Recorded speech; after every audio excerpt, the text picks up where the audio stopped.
شیراز شہر کے ایک بزرگ حضرت فاش فرماتے ہیں کہ میرے یہاں ایک بچہ پیدا ہوا اور میرے پاس خرچ کے لیے کچھ بھی نہ تھا۔ وہ موسم انتہائی سردی کا تھا۔ میں اسی فکر میں سو گیا تو خواب میں حضور صلی اللہ تعالیٰ علیہ وسلم کی زیارت نصیب ہوئی۔ آپ نے فرمایا کیا بات ہے؟ میں نے عرض کیا حضور خرچ کے لیے میرے پاس کچھ نہیں، بس اسی فکر میں تھا۔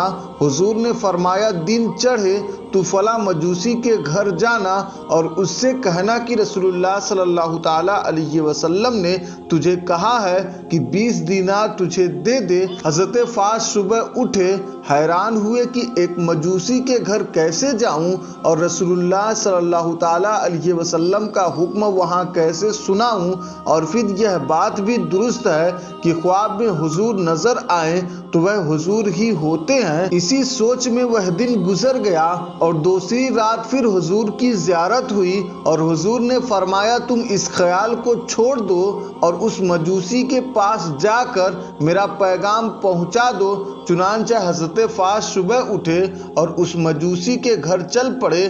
کیا دیکھتے ہیں کہ وہ مجوسی اپنے ہاتھ میں کچھ لیے ہوئے دروازے پر کھڑا ہے۔ جب اس کے پاس پہنچے تو چونکہ وہ ان کو جانتا نہ تھا اور یہ پہلی مرتبہ اس کے پاس آئے تھے، اس لیے شرما گئے اور وہ مجوسی خود ہی بول پڑا، بڑے میاں کیا کچھ حاجت ہے؟ حضرت فاش بولے، ہاں مجھے رسول اللہ صلی اللہ تعالیٰ علیہ وسلم نے تمہارے پاس یہ کہہ کر بھیجا ہے کہ تم مجھے 20 دینار دے دو۔ اس مجوسی نے اپنا ہاتھ کھولا اور کہا تو لے لیجئے، یہ 20 دینار میں نے آپ ہی کے لیے نکال رکھے ہیں اور آپ کی راہ دیکھ رہا ہوں۔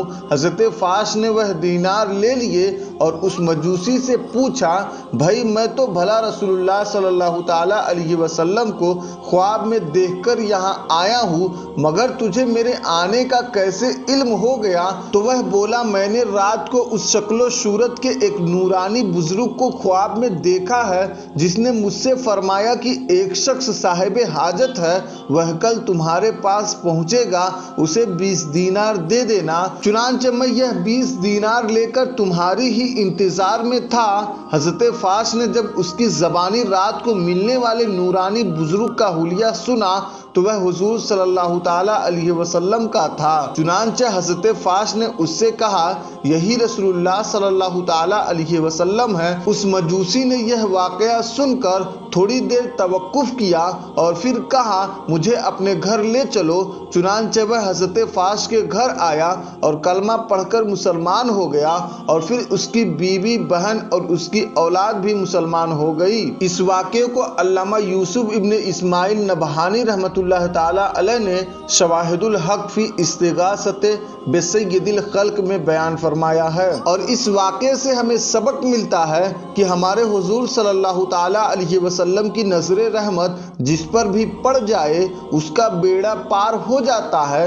اور یہ بھی معلوم ہوا کہ حضور صلی اللہ تعالیٰ علیہ وسلم اپنے محتاج غلاموں کی فریاد سنتے ہیں اور وصال شریف کے بعد بھی محتاجوں کی مدد فرماتے ہیں۔